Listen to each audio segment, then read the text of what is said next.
Seigneur Tout-Puissant, n'abandonne pas maman. Je t'en supplie, fais que nous ayons de l'argent pour son traitement. Qu'elle retrouve la vue, qu'elle retrouve la vue, qu'elle retrouve la vue. Qu'elle puisse profiter des fleurs qu'elle aime tant et qu'elle puisse travailler et parfois même dessiner. Ne la plongez pas dans l'obscurité. Aidez-nous. Je sais que tu peux tout faire dans ce monde. Rita se croisa et embrassa la petite icône posée sur sa table de chevet. La jeune fille se mit au lit et s'endormit presque immédiatement. Elle fit un rêve incroyable. Elle se tenait debout, vêtue de blanc, pieds nus, sur une colline quelque part, en train de chanter. Sa voix était pure et forte et il y avait des gens près de la colline, beaucoup de gens. Ils l'applaudissaient tous en lui offrant des fleurs et des peluches. Le cœur de Rita chantait aussi et une douce chaleur se répandait dans son corps comme une gelée épaisse qui remplissait tout son être.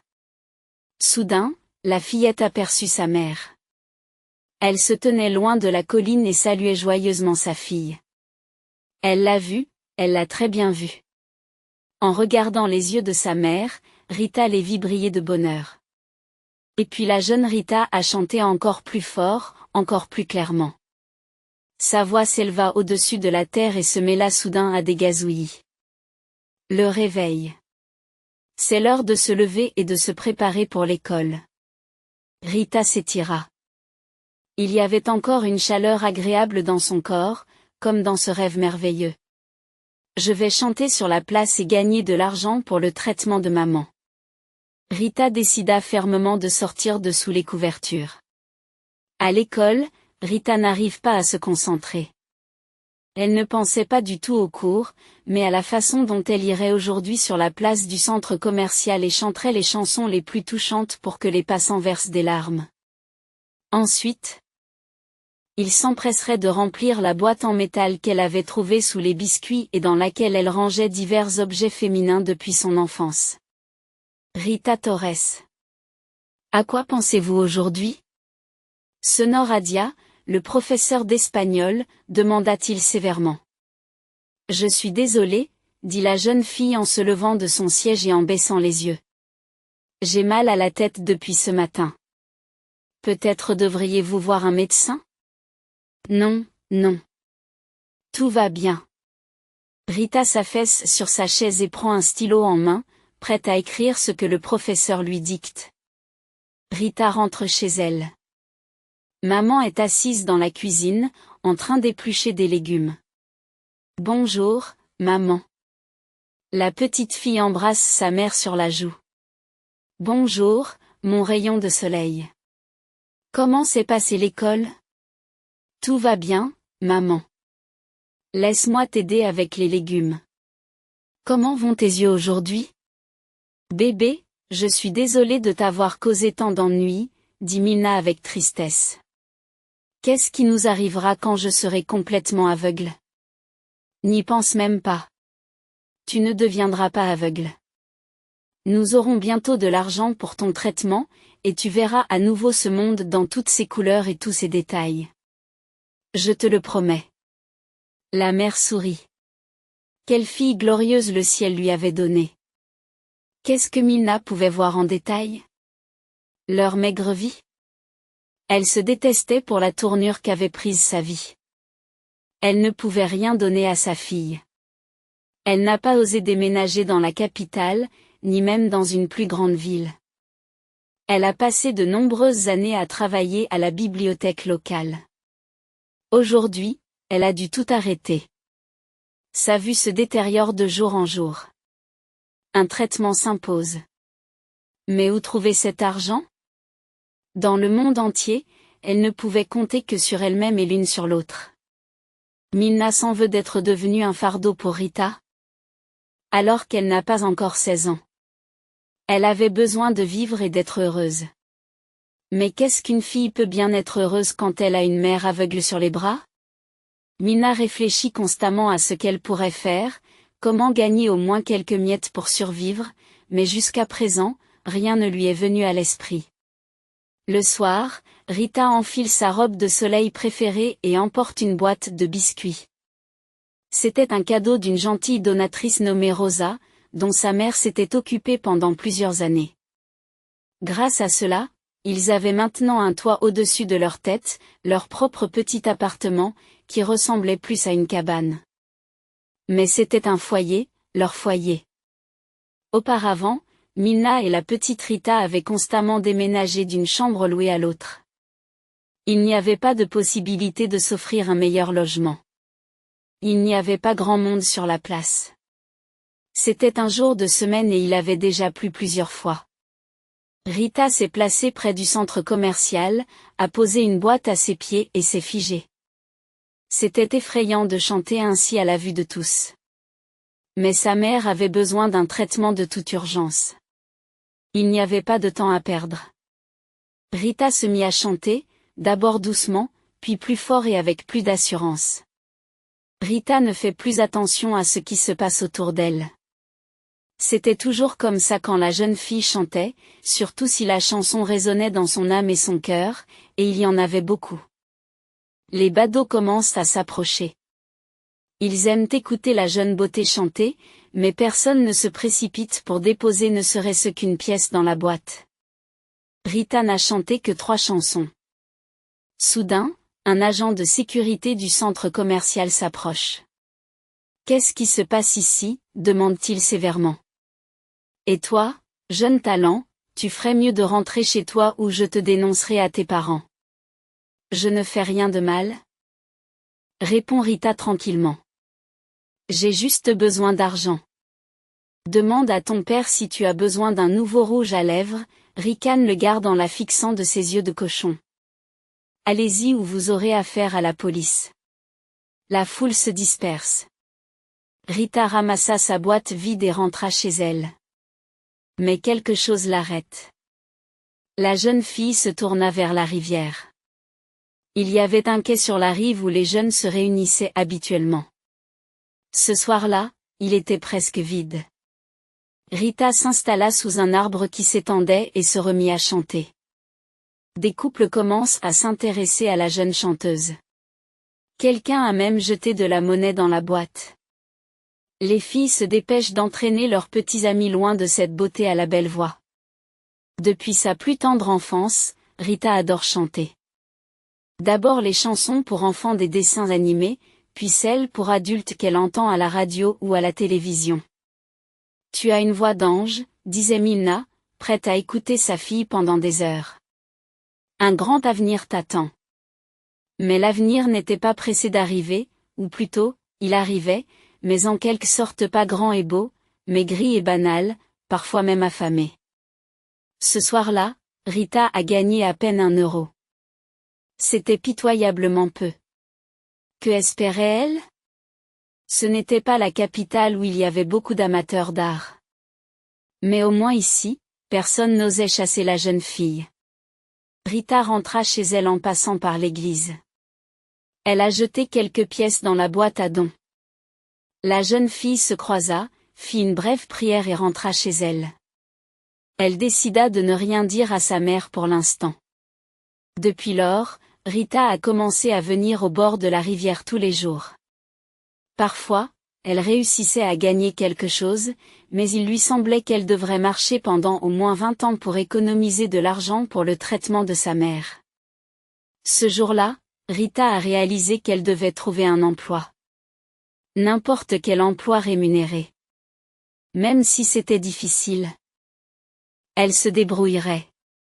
Elle devait se débrouiller pour le bien de sa mère, pour qu'elle puisse voir, et non sombrer dans les ténèbres éternelles.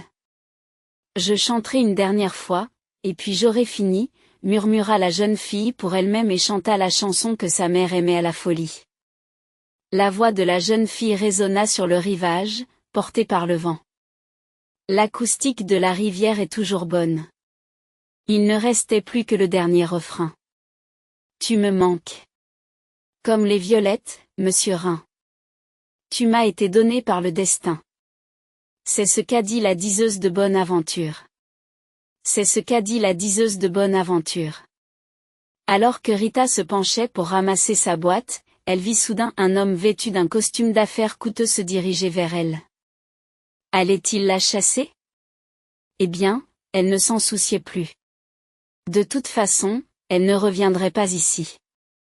Rita se redresse, prête à partir. Attendez, l'inconnu a levé la main. Vous avez une voix d'ange. C'est la meilleure que j'ai entendue. Votre voix devrait être entendue dans le monde entier. Merci, monsieur, sourit Rita. Mais je n'ai pas besoin de ça.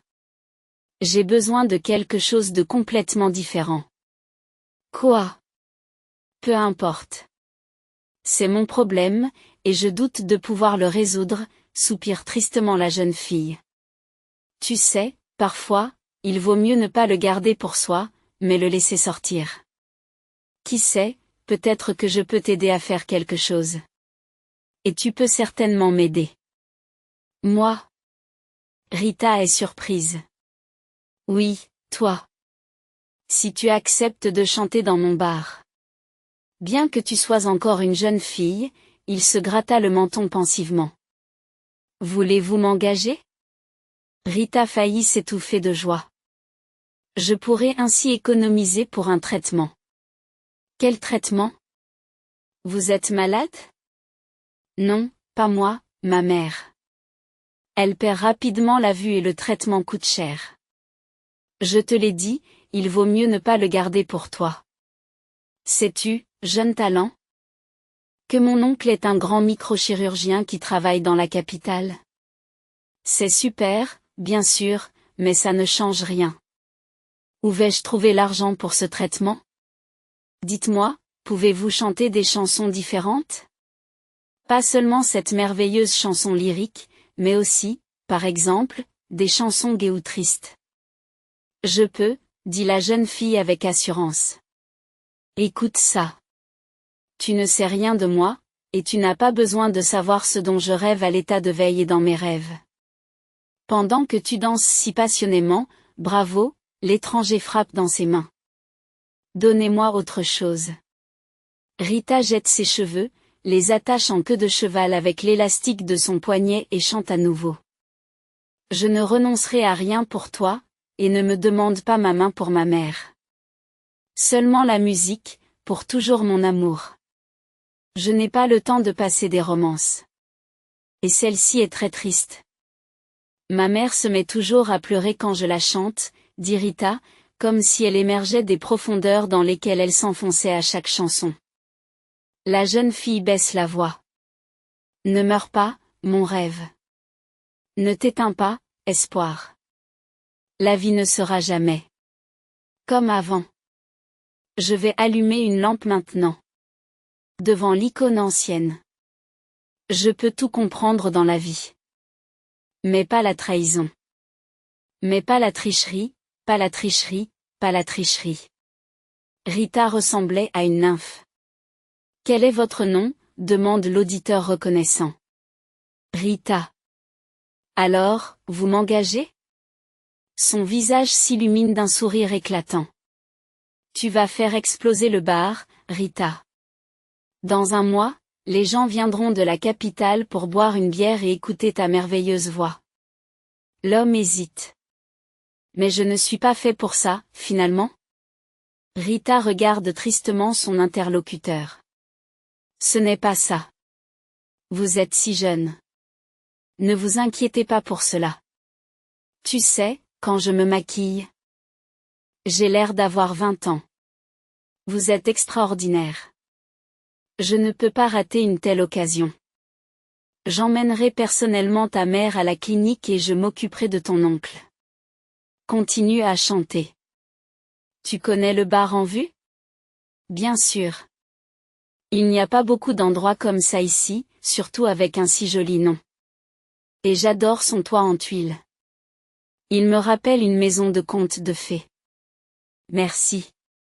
C'est la création de mon père. Je veux faire revivre sa gloire.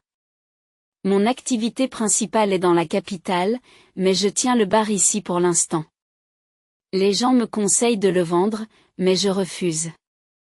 Je ne veux pas vendre. Je veux qu'il prospère. Pouvez-vous imaginer à quel point mon petit bar deviendra magique lorsque vous chanterez entre ces murs? Ce sera extraordinaire. Je suis prête. Dites-moi ce qu'il faut faire. D'abord, je dois parler à ta mère. Non. Pas ça. Ma mère ne peut absolument pas être nerveuse. Alors comment va-t-elle se faire soigner? Je ne sais pas. Il faut qu'on trouve quelque chose. Dites-lui que vous êtes des services sociaux. Et que c'est comme une promotion. Ou peu importe comment ça s'appelle. Quoi qu'il en soit, dis-lui qu'elle sera soignée gratuitement. Tu es tellement adulte. J'aimerais que ma fille grandisse comme vous. D'accord. Ce sera les services sociaux. Faisons-le demain. Après 3 heures. Donnez-moi votre adresse, dit l'homme en sortant son téléphone. Rita dicte l'adresse de son domicile. Au fait, je m'appelle Alberto. Et ça, c'est pour toi. Il tend à la jeune fille un billet de 50 €. Rita le regarde, les yeux écarquillés. Prends-le, ma fille. Prends-le. Tu m'as donné quelques instants de bonheur incroyable en chantant. Cela vaut beaucoup. Merci, dit Rita avec émotion, en s'empressant de ranger le billet dans sa boîte en fer. Je t'attendrai demain. Je dirai à ma mère que les services sociaux doivent venir. J'espère que tout se passera bien. Elle le lira. Ça va s'arranger pour toi. Il a claqué des doigts. À demain. Sirène. À demain. Rita se dépêcha de rentrer chez elle, puis s'arrêta et décida de courir au magasin pour acheter les bonbons à la noix de coco préférés de sa mère. Maman, je t'ai apporté quelque chose de délicieux, cria Rita dans l'embrasure de la porte. Sa mère ne répond pas. Rita sentit un nœud d'inquiétude se former dans son estomac. Elle entre dans la petite cuisine. Sa mère était assise à la table, la tête posée sur sa main. Rita, où étais-tu? Oh, j'étais juste. Maman, ce n'est pas grave. Prenons le thé avec tes bonbons préférés. Mon ami m'a soigné. Qu'est-ce qui ne va pas? Tu as mal? Comme toujours, ma chérie. Mélana s'est frotté le nez, la tête et les yeux, n'est-ce pas? Murmure sa mère de façon presque inaudible. Nous n'avons plus d'analgésique. Maman, laisse-moi plutôt te masser la tête. Cela t'aidera à te détendre et la douleur s'atténuera. Ma merveilleuse fille. Les larmes coulent sur les joues de Mélana. Tu mérites une meilleure mère, une meilleure vie. Maman, arrête. Qu'est-ce que tu racontes? Je n'ai pas besoin d'une autre mère. Tu es la meilleure maman du monde. Et ne t'avise pas de devenir sombre. Nous vaincrons bientôt cette étrange maladie qui est la tienne. Rita commence à peigner lentement les cheveux de sa mère. Rita, tu as de si bonnes mains. Elles sont aussi belles que ta voix angélique. La jeune fille sourit. Elle espérait de tout cœur que sa maman retrouverait bientôt la vue et ne la laisserait plus jamais tomber. Le lendemain, à 3h moins le quart, Alberto se présenta sur le pas de la porte. Dans ses mains, il tient un dossier avec quelques documents. Il n'est pas seul. Il était accompagné d'une charmante jeune femme. Rita les a escortés jusqu'à la chambre de sa mère. C'est alors qu'elle se rend compte qu'elle a oublié de prévenir sa mère de la présence des travailleurs sociaux. Alberto était au top, tout comme son assistante. Il jouait parfaitement le rôle des assistantes sociales et tout était si bien organisé qu'aucun détail n'avait été oublié. Mélana a été très surprise, mais elle y a cru. Elle n'avait peut-être pas d'autre choix, car ce matin-là, elle s'est rendue compte qu'elle ne voyait presque plus rien. Maman, je vais au magasin. Rita appela et sortit dans la rue avec Alberto et Lourd. C'était le nom de sa compagne. D'ailleurs, elle s'est avérée être une serveuse au bar. Rita, j'ai pris rendez-vous pour demain. J'emmènerai ta mère moi-même. Es-tu prête si elle doit rester à la clinique à partir de demain? J'étais prête hier. Merci beaucoup. Je ne pourrai pas rembourser avant d'avoir pris ma retraite.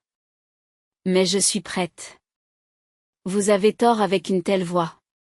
Alberto avait raison. Mélana est restée à la clinique. Elle avait déjà reçu sa première injection et subi des interventions complexes. Le soir même, Rita doit chanter au bar. La jeune fille se sentait mal à l'aise car elle ne s'était jamais rendue dans un tel endroit. Tout était prévu, le masque, les vêtements. Lourd a suggéré de porter le masque. Premièrement, il sera plus difficile pour les gens qui vous connaissent de vous reconnaître si quelqu'un de familier vient au bar. Et deuxièmement, on ne sait pas très bien quel âge vous avez. Elle rit. C'est très bien. Rita est d'accord. Tu pourrais peut-être me trouver un nom de scène. Bien sûr. Nightingale. Pourquoi Nightingale? C'est un oiseau. Parce que tu chantes mieux que n'importe quel oiseau, m'a dit Alberto. Et les rossignols chantent avant l'orage ou s'esquivent souvent la nuit. Parfait pour notre bar. Génial. Que ce soit Nightingale. Prêt à rester debout après l'heure du coucher? Tu as encore l'école. Oh, c'est un jour férié demain, n'est-ce pas? Je suis prête à ne pas dormir du tout tant que ma mère se fait soigner. Tu es une perle? Rita. Tu t'occupes si bien de ta mère. Je n'ai personne d'autre qu'elle sur cette planète. Je l'aime plus que la vie elle-même. Je ferai tout pour qu'elle soit en bonne santé et heureuse. Lourd ne dit rien, se contentant de serrer la jeune chanteuse dans ses bras et de lui donner une tape dans le dos. Rita sent les larmes monter, mais elle les repousse. Son maquillage est déjà prêt pour la scène. Rita se sent comme une vraie star. Il était prévu qu'elle chante 2 ou 3 chansons pour commencer. Mais les clients du bar ne veulent pas lâcher la jeune fille et commencent même à lui demander des chansons en lui tendant des billets. La jeune fille sourit et chante de plus en plus. Rita ne rentra chez elle que vers 3 heures du matin. Elle avait terriblement soif et était très fatiguée. Heureusement que demain était un jour de congé et qu'elle n'avait pas besoin d'aller à l'école.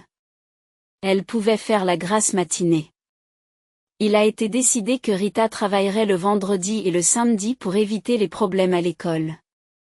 Elle pourrait travailler davantage pendant les vacances. Cette nuit-là, Rita rêva de petits oiseaux qui se posaient sur sa main et faisaient des bruits si tendres qu'il était impossible de ne pas être touchée. Elle a même envie de pleurer. Rita fut réveillée par le téléphone. C'était sa mère qui l'appelait. Mon rayon de soleil, bonjour, dit-elle d'une voix joyeuse. Bonjour, maman. Comment vas-tu? Bien. Les médecins et les infirmières sont merveilleux et attentifs. Je n'ai presque plus mal à la tête. J'en suis ravie. Bientôt, vous verrez comme un aigle. Tu ferais mieux de me dire comment tu vas. As-tu mangé? Maman, bien sûr que j'ai mangé. Je ne suis pas un petit enfant. Tout ira bien. Je peux prendre soin de moi. D'accord, je t'appellerai quand j'en aurai l'occasion. Au revoir pour l'instant. Au revoir. Maman. Je t'aime. Je t'aime aussi. Mélana se déconnecte. Cela faisait plus d'une semaine que Rita vivait seule. Mélana se sentait déjà beaucoup mieux, mais son traitement n'était pas encore terminé. Laure aida la jeune fille et Alberto lui demanda également si elle avait besoin d'aide. Un autre vendredi est arrivé. Rita quitta sa maison et partit à pied. D'habitude, Alberto envoyait quelqu'un pour l'accompagner, mais ce jour-là, il avait des affaires urgentes à régler et, apparemment, il s'est tellement pris au jeu qu'il a oublié de le faire. La marche était assez proche et la rue était bien éclairée par les lampadaires. Chérie, tu peux m'aider? Appelle une femme en ouvrant la portière d'une voiture plutôt usée. Qu'est-ce qui s'est passé? Demande Rita avec inquiétude. Mon téléphone est tombé sous le siège et je n'arrive pas à l'atteindre.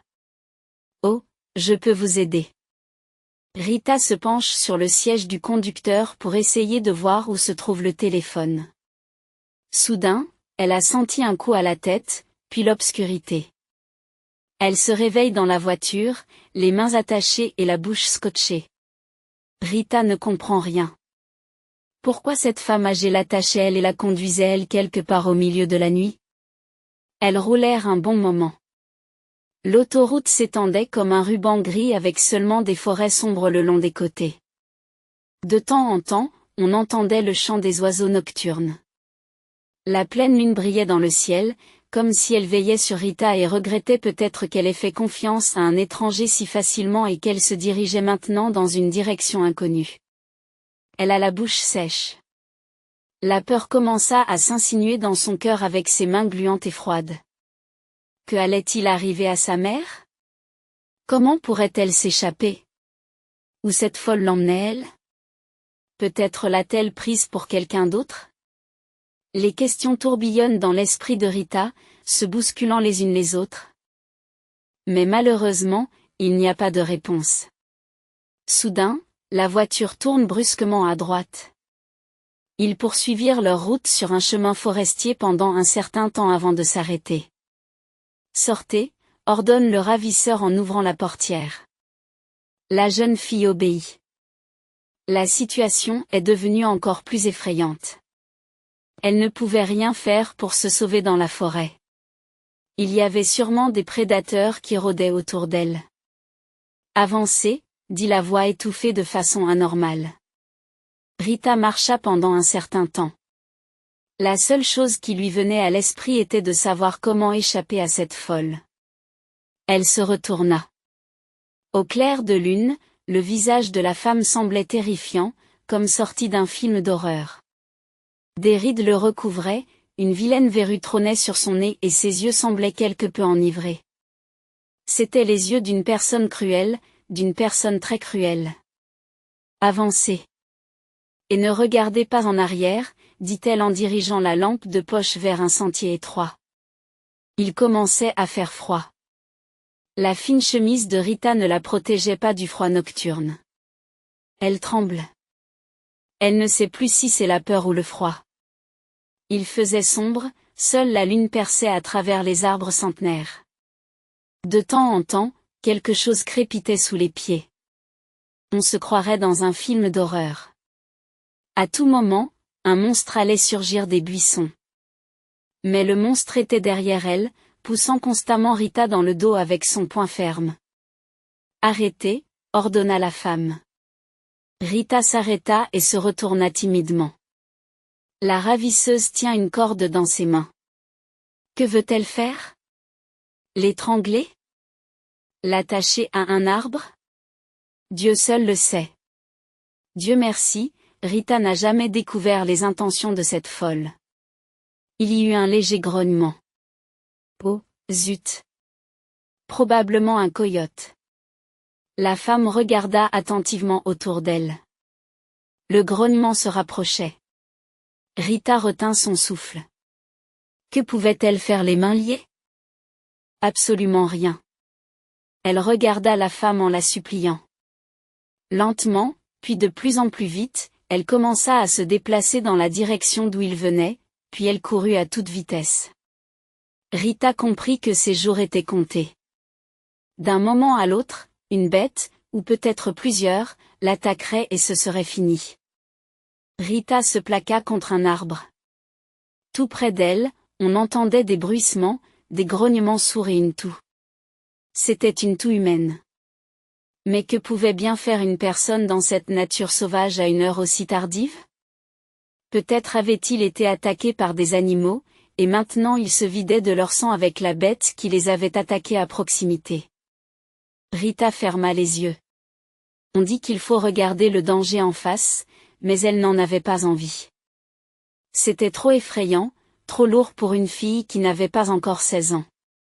Soudain, les buissons s'écartèrent et quelqu'un s'élança droit sur elle. Rita marmonna à travers le bâillon. Qui est là? Cria une voix en forme de queue de cheval. Tais-toi, Sam, tais-toi. La pauvre fille ne peut prononcer que par sa bouche fermée par du ruban adhésif. Un faisceau de lumière provenant d'une lampe de poche perça l'obscurité et l'aveugla. Rita ferme à nouveau les yeux, les mains attachées dans le dos, sans aucun moyen de se protéger. Sainte Vierge Marie, que fais-tu ici? Demande le gamin. La lumière de la lampe de poche dansait dans ses yeux tandis que le clair de lune tombait sur ses cheveux gras. Qui t'a scotché la bouche? Le pauvre, dit-il en arrachant vivement le ruban adhésif. C'était atrocement douloureux pour Rita, mais heureusement cela n'a duré qu'un instant. Oui, je ne sais pas. Je ne sais vraiment pas qui m'a amené ici. C'est une femme avec un visage tout droit sorti d'un film d'horreur, dit Rita sans pouvoir retenir ses sanglots. Viens, chérie, allons dans la cabane, dit doucement l'homme en détachant les cordes autour des poignets de la jeune fille. Bien sûr, il doit y avoir une cabane. Il n'y a pas loin de là un effroyable rituel sacrificiel, s'empressa de penser Rita. Mais elle n'avait pas le choix de toute façon. Nous devons courir dans la forêt nocturne. Dans les mâchoires des coyotes? Ou passer le reste de sa vie dans ce fourré? Il vaut mieux aller à la cabane.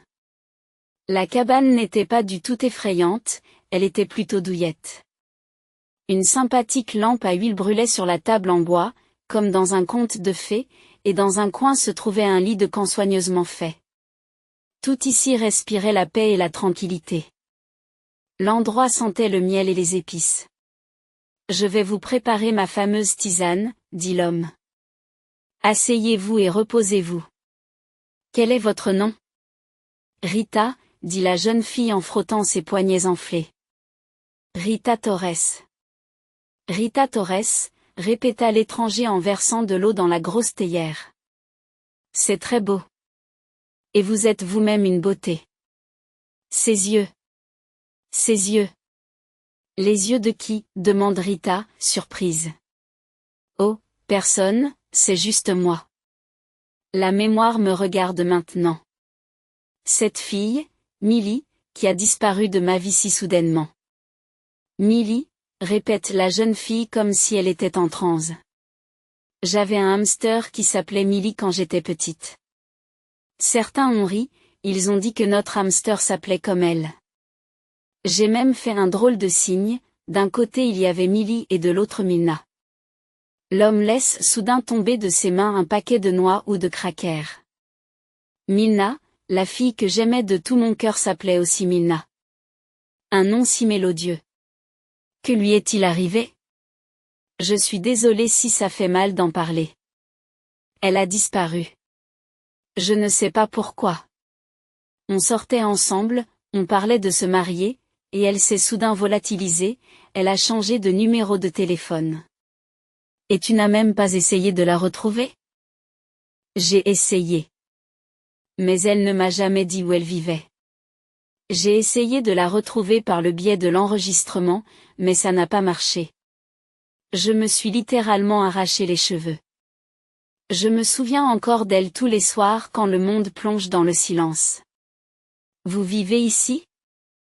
Dans cette région sauvage? Rita but une gorgée de thé. Il lui brûle agréablement la gorge.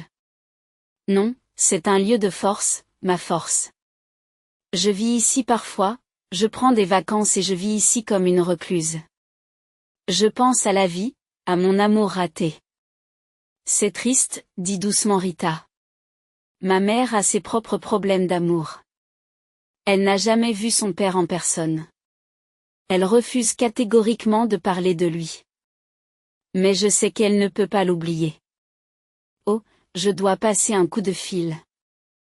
Je ne me suis pas présentée au travail aujourd'hui. Vous travaillez? Tu n'es qu'une jeune fille. Je chante dans un bar. On avait vraiment besoin de l'argent pour le traitement de ma mère, Rita a commencé à fouiller dans son sac à dos. Oups, c'est mort. D'accord, j'appellerai de chez moi. Restez ici pour la nuit, et demain matin, je vous ramènerai chez vous, propose l'homme. Au fait, je m'appelle Adon. Enchanté. Je crois que je n'ai pas d'autre choix. Allongez-vous sur le lit de camp et dormez paisiblement. Et vous? Rita lève les yeux vers le propriétaire de la cabane. Ne t'inquiète pas pour moi, j'ai un matelas qu'il a noué vers un coin éloigné, où des coquillages en bois occupaient tout le mur. C'est étrange, Rita ne se sentait aussi calme dans son enfance que lorsqu'elle montait dans le lit de sa mère et qu'elles s'endormaient ensemble, blotties l'une contre l'autre. Avec cet atome aussi, pour une raison ou une autre, elle se sentait en sécurité et calme, même si elle ne le connaissait que depuis une demi-heure. Le chien Saint-Bernard, Sam, s'est installé près du lit et s'est endormi. Rita s'endormit elle aussi très rapidement. Elle rêva que sa mère se promenait au bord de la mer et que, pour une raison inconnue, cet étrange reclus, Adam, marchait à ses côtés. Il riait et mangeait des biscuits dans cette même boîte en fer blanc que Rita utilisait pour ranger ses économies et dans laquelle les auditeurs reconnaissants jetaient leurs pièces de monnaie au bord de la rivière. Adam n'arrivait pas à dormir. Allongé sur son matelas, il se souvenait du passé, de son bonheur inassouvi qui lui semblait si proche, si réel. Mélana fit irruption dans sa vie aussi soudainement qu'elle en avait disparu.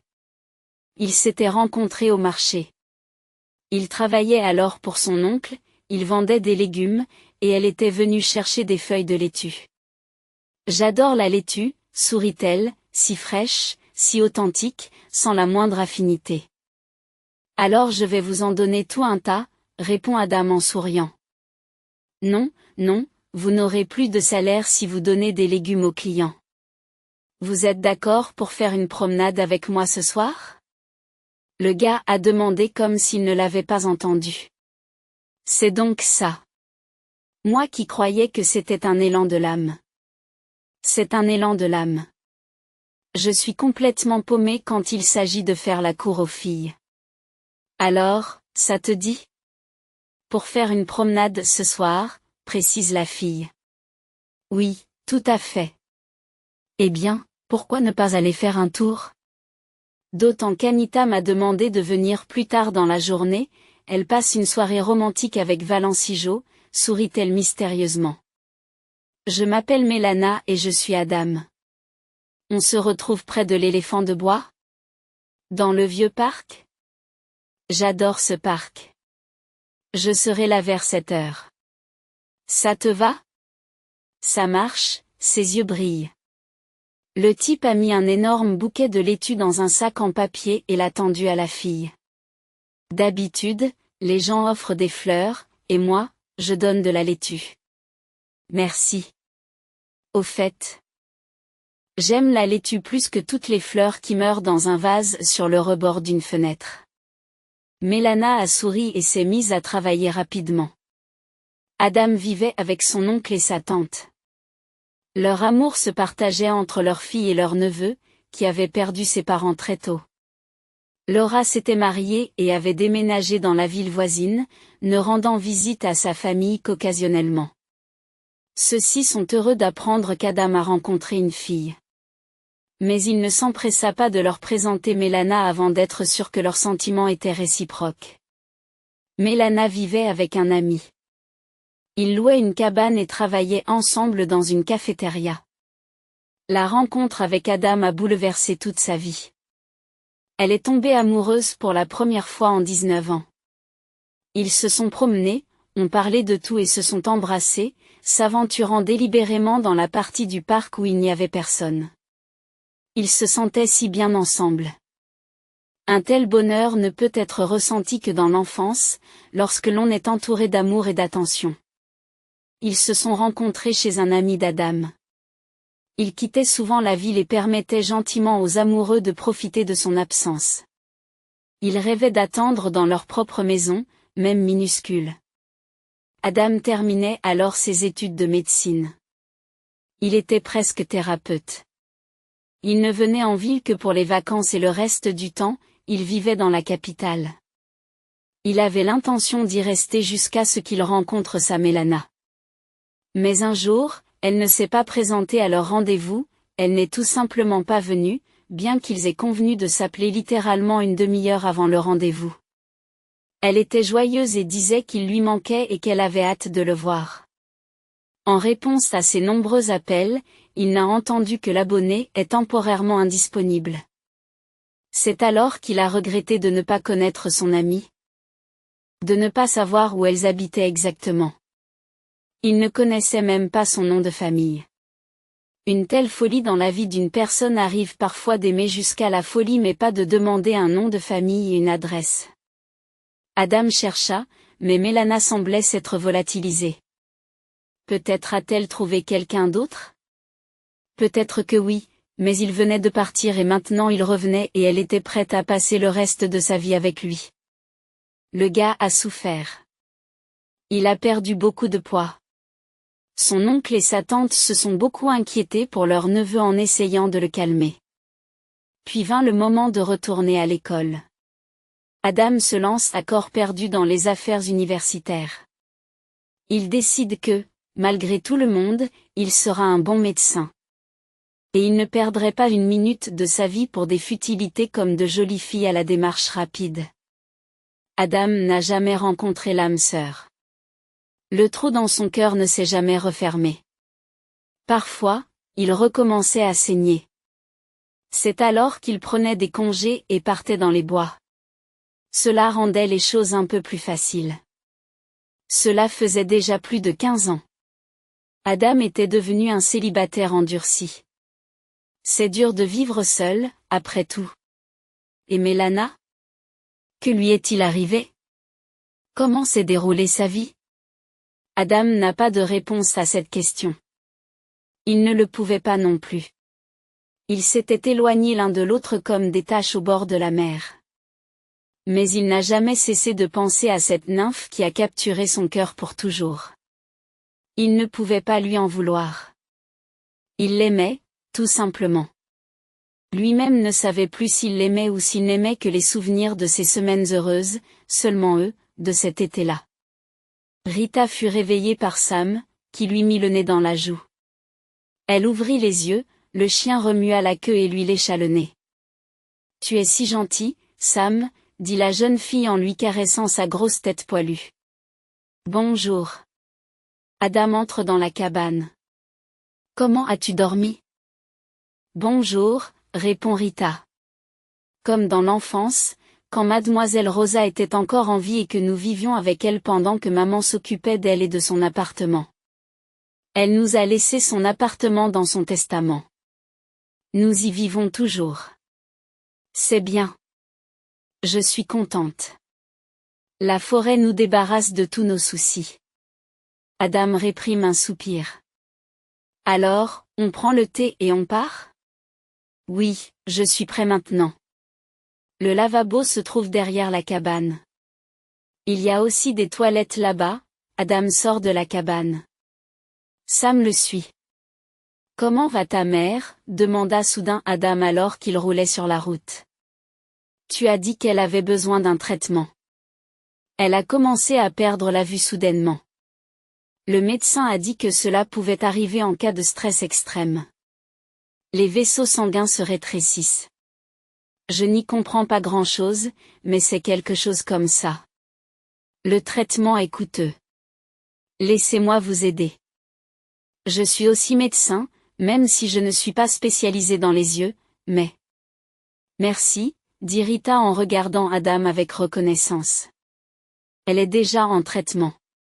C'est pourquoi je chante au bar d'Alberto. Ça s'appelle Insight. Vous connaissez? Insight.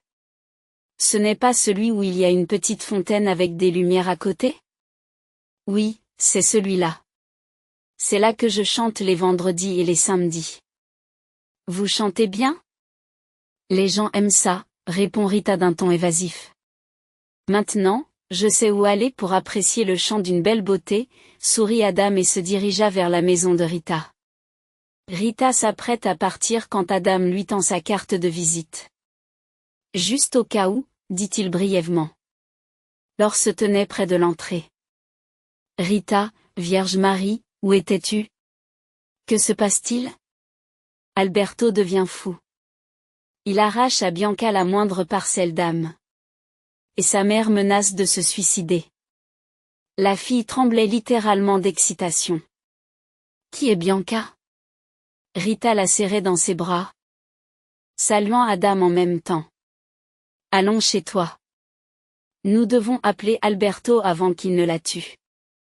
Peux-tu enfin nous expliquer qui est Bianca et pourquoi Alberto va tuer sa mère? Rita n'en pouvait plus. La vie ressemblait à une sorte de thriller. Bianca travaillait au bar avant Rita. Elle chantait aussi. Bien sûr, son chant n'était pas comparable à celui de Rita, mais Alberto l'a gardé, faute de mieux. La jeune fille est tombée malade quelques jours avant la rencontre d'Alberto avec Rita.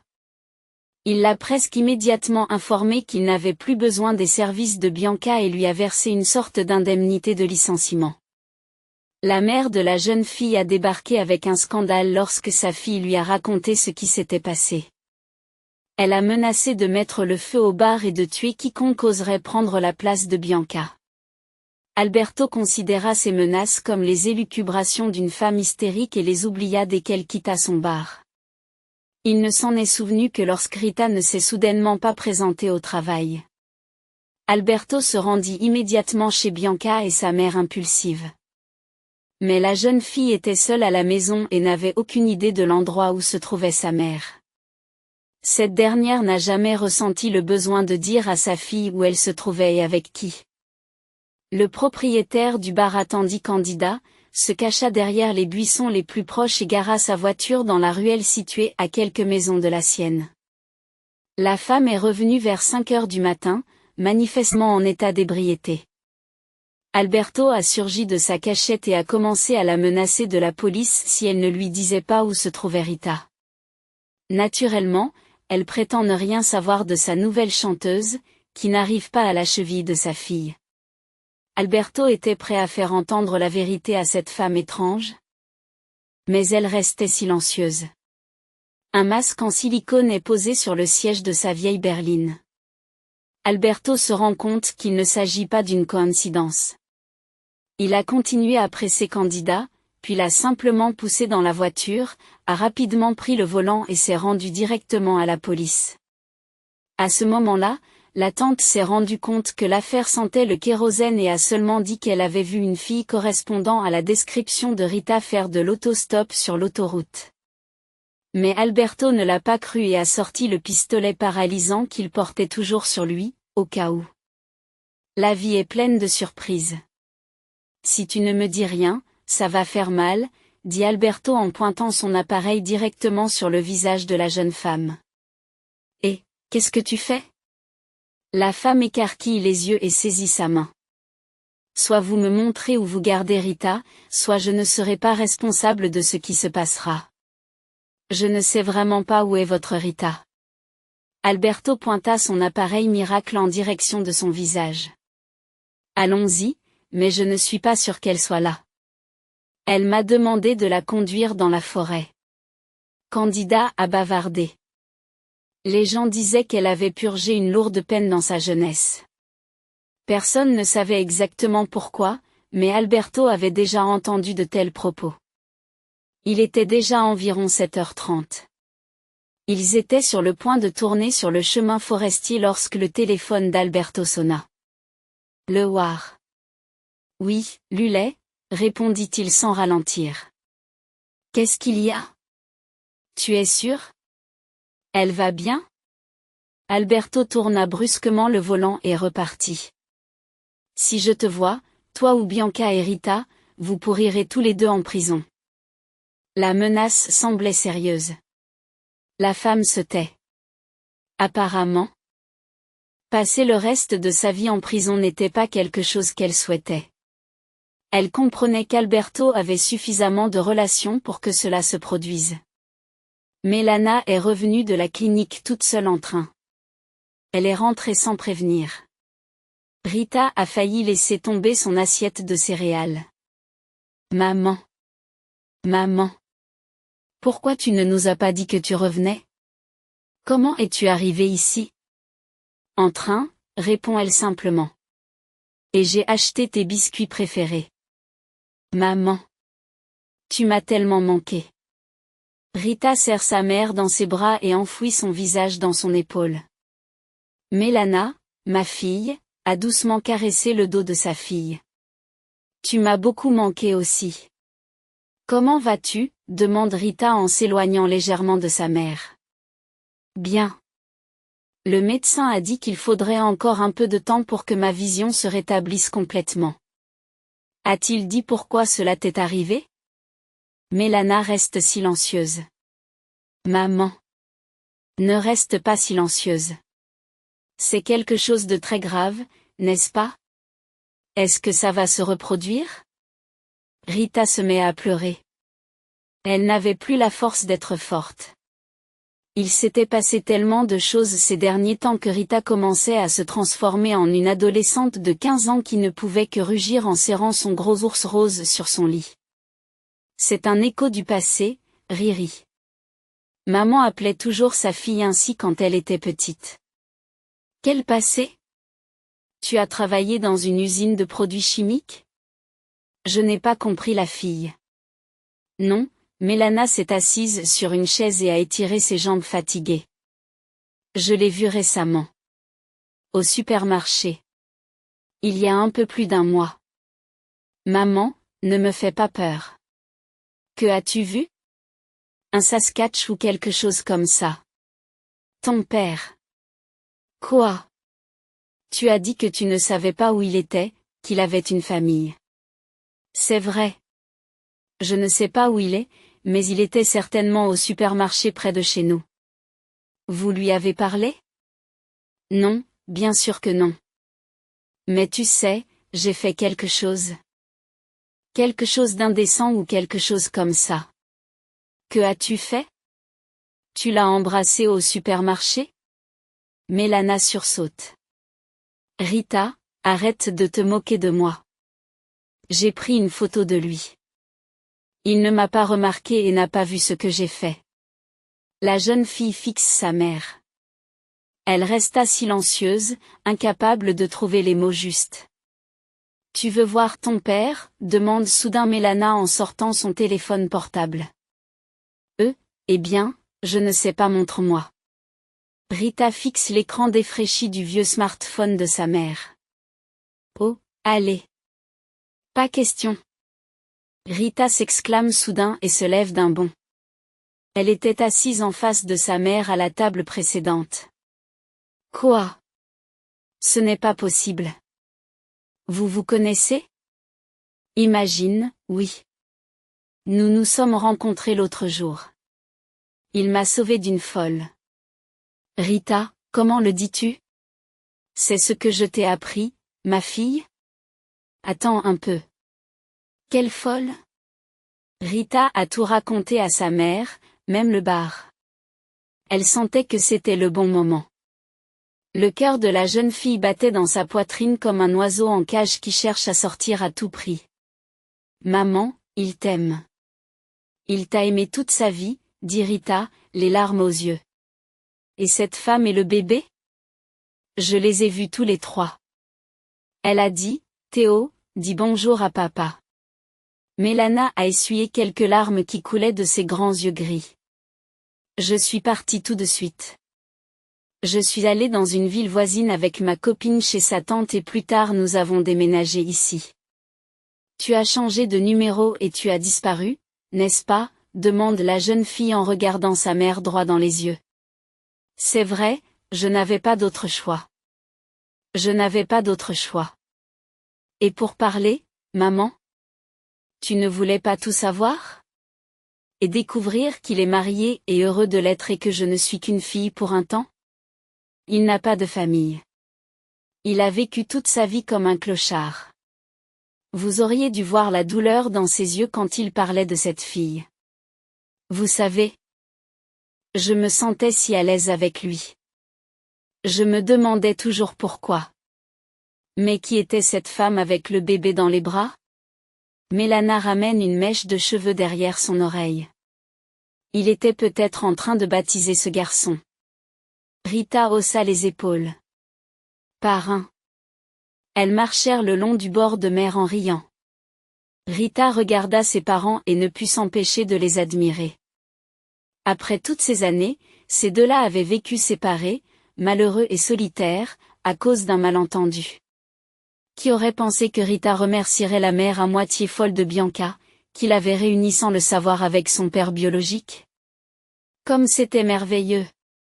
La jeune fille n'avait jamais vu sa mère aussi heureuse. Maintenant, ses yeux seraient en ordre, car il était là, l'homme de sa vie, qui la protégerait désormais de toutes les difficultés de ce grand monde, parfois cruel. Rita s'assit sur le sable à côté de Monica, qui berçait son bébé dans ses bras. Alberto s'est éloigné pour prendre un appel téléphonique. Elle ne veut pas s'endormir, se plaint Monica. Et si je la berçais et que tu te reposais? Propose Rita. La jeune mère accepta et tendit sa fille à la jeune fille. Rita serra le bébé contre elle et sourit à cet ange adorable. Je vais te chanter une berceuse que ma maman me chantait quand j'étais petite, et tu t'endormiras, dit Rita affectueusement. D'une voix douce, elle chanta. La cire de la bougie fond tranquillement. Il fait déjà nuit dehors. Dors, ma beauté. Mon cadeau du ciel, ma fille. Le vent doux fait bruisser le rideau. Doucement, la fleur de pavot dort. Mon bébé dort. Ton ange prendra la toile d'araignée argentée. Avec amour, il la tissera. L'amour pur, dans ton sommeil. Le firmament s'illuminera de son éclat. Une étoile brillera. Qu'elle garde le tendre sommeil des petits-enfants. Qu'elle garde le tendre sommeil des petits-enfants. Mon Dieu, je pourrais vous écouter pendant des heures. Murmure doucement Monica en reprenant sa fille à Rita et en la plaçant dans la poussette. Elle s'est enfin endormie, et cela fait 20 minutes que j'essaie. Rita sourit. L'avenir s'annonce sous de meilleurs auspices. Il est décidé qu'elle s'inscrira au conservatoire. Ses parents la soutiennent pleinement. L'air marin rafraîchi, emporte tous les soucis et les ennuis, tandis que la mer apporte de loin un sentiment de joie et de bonheur incroyable. Chers téléspectateurs, si vous avez aimé cette histoire, soutenez la vidéo en l'aimant et en laissant un commentaire. Merci beaucoup.